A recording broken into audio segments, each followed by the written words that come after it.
تھے وہ فیلڈ میں جاتے تھے اور خود پیپر ورک تھا اور ایک ہمارا کوسچنر ہوتا تھا، کوسچنر پہ یہ سارے کوسچن فل کرتے تھے. اس دفعہ ہم نے اس کو کمپیوٹرائز کر دیا ہے. اس کو بالکل ایک کمپیوٹر بیس سسٹم ہے اور جو بھی ڈیٹا انٹری ہوگی وہ ریئل ٹائم میں ہوگی اور جو بس کا سرور ہے اس کے ساتھ یہ لنک ہے پورا سروے. اور اس کا جو فائدہ ہے وہ یہ ہے کہ جو بھی سرویئر ہوگا، جو سروے والی ٹیمیں ہوں گی جو فیلڈ کے اندر ایکچولی کام کر رہی ہوں گی، ان کو ریئل ٹائم میں ان کی مانیٹرنگ ہوگی اور یہ انشور کیا جائے گا کہ وہ ہر گھر تک پہنچے. ہر گھریلو جو ہر گھر ہے پورے ایون جو فار فلنگ ایریاز ہیں بلوچستان کے، پورے پاکستان کے، وہاں تک لوگوں تک پہنچے، ان کے پورے حالات زندگی، ان کے زندگی کے جو ہے گھریلو اکانومی کے بتائیں جو آپ لوگ ابھی اس ٹائم کر رہے ہیں تھرو آؤٹ پاکستان میں، تو یہ آپ لوگ کیسے انشور کریں گے کہ اس بار جو ہم سروے کر رہے ہیں، جو غربت مٹاؤ کے لیے ہم کر رہے ہیں، یہ کس طرح آپ لوگ انشور کریں گے کہ اس میں کوئی وہ مس مینجمنٹ یا کوئی اس طرح گھر نہیں رہا، ہم نے سارے کے سارے 100% کور کر دیے؟ دیکھیں اس میں 3 طرح کے ہمارے مانیٹرنگ چیکس ہیں. سب سے پہلے جو rural support program network کی جو مانیٹرنگ ٹیمیں ہیں وہ فیلڈ میں جائیں گی.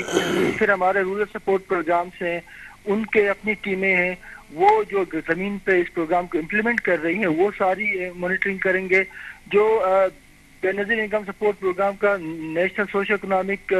رجسٹریشن کا جو سیکشن ہے، این ایس سی آر کا سیکشن ہے، ان کی اپنی مانیٹرنگ ٹیمیں ہیں. اس کے علاوہ ایک third party independent monitoring team ہے جو ہر وقت فیلڈ میں موجود ہوگی اور ریئل ٹائم میں جا کے یہ انشور کرے گی کہ گھر گھر تک ہمارے سرویئرز پہنچ جائیں اور ایکچوئل ڈیٹا اکٹھا ہو، اور جو کہ کمپیوٹر کے ذریعے ہم نے ان سب کو ٹیبلٹس پرووائڈ کیے، ان ٹیبلٹس کے ذریعے یہ سارا ڈیٹا اسی وقت جس وقت یہ کلیکٹ ہوگا اسی وقت ہی بس کے سرور پہ ٹرانسفر ہو جائے گا. اور یہ ہم انشور کریں گے کہ کوئی بھی گھر. اچھا ٹھیک ہے عامر صاحب، مجھے یہ بتائیں کہ جیسے عمران خان صاحب نے اس بات پہ بہت زور دیا کہ ہم ایجوکیشن کو، ہیلتھ کو ریفارم کریں گے، بے نظیر کا سپورٹ پروگرام کو ہم ریفارم کریں گے اور ساتھ میں نادرا کو بھی ان کے ساتھ انٹرلنک کریں گے. یہ تمام چیزوں کو جب ابھی لوگ سروے کریں گے، اس سروے سے ایجوکیشن کے ساتھ، ہیلتھ کے ساتھ، نادرا کے ساتھ بھی انٹرلنک کریں گے ان چیزوں کو ریفارم کرنے کے لیے؟ ایبسولوٹلی. یہ سارا سروے کا ڈیٹا یہ کہ اس میں اگر آپ سروے کو دیکھیں، یہ سی این آئی سی ہر گھر کا ہر گھر کے ممبر کے سی این آئی سی اس میں شامل کی جائے گی اور جو بھی ڈیٹا ہوگا وہ نادرا کے ساتھ لنک ہوگا.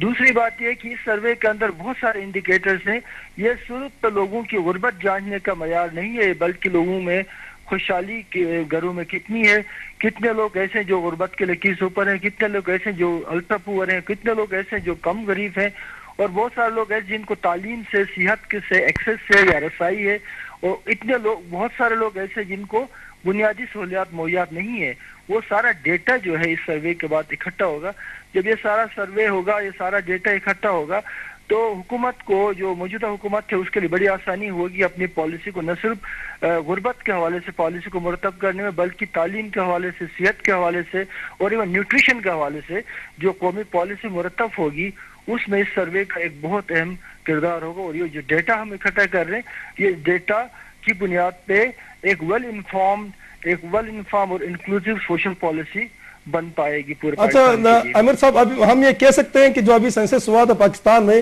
اس سے بھی بڑا سروے ہے؟ جی، کیونکہ دیکھیں اس کا اگر آپ انڈیکیٹر دیکھیں، ہمارے پاس 42 انڈیکیٹرز ہیں اور جو ڈیٹا تمام انڈیکیٹرز میں ہم اکٹھا کر رہے ہیں وہ پاکستان جو سینسس کا ڈیٹا یا ہماری مردم شماری والا ڈیٹا، اس سے یہ زیادہ وسیع ڈیٹا ہے. اس میں ہم پورے پاکستان میں جو N S C R survey ہوگا، اپڈیٹ ہوگا، تقریباً 3 کروڑ سے زیادہ گھر کور ہوں گے. اور جو ڈیٹا بینک ہوگا، جو ڈیٹا کا یونیورس ہوگا، وہ نیشنل جو سینسس تھا یا جو ہمارے مردم شماری. بہرحال عامر صاحب ٹائم نہیں ہے، آپ سے ایک چھوٹی سی کرنی ہے، آپ نے 2 سیکنڈ بتانا ہے. یہ جو ایک آپ لوگ سروے کر رہے ہیں جو پاکستان کی غریب عوام کی ایک ایکسپیکٹیشن ہے، توقعات ہیں، وہ پورے ہو جائیں گے اسے؟ ہماری پوری امید ہے. دیکھیں ہمارا کام ہے سروے کر کے ایک بہترین قسم کا authentic data base government of Pakistan کو پرووائڈ کرنا، اور ہماری امید ہے، ہم یقین رکھتے ہیں کہ اس ڈیٹا بیس اور آتھینٹک جو ہے نا انفارمیشن کی بنیاد پہ حکومت پاکستان ایک اچھی پالیسی مرتب کرے اور وہ لوگ جو مختلف غربت کے اس میں رہتے ہیں، اسٹیٹس میں رہتے ہیں، ان سب کے مسائل حل ہوں، ان تک ان کا حق پہنچے، مستحقین کو ان کا حق پہنچے، اور وہ لوگ ٹھیک ہے عامر صاحب، بہت شکریہ آپ کا، بہت بہت شکریہ آپ نے جوائن کیا، تھینک یو.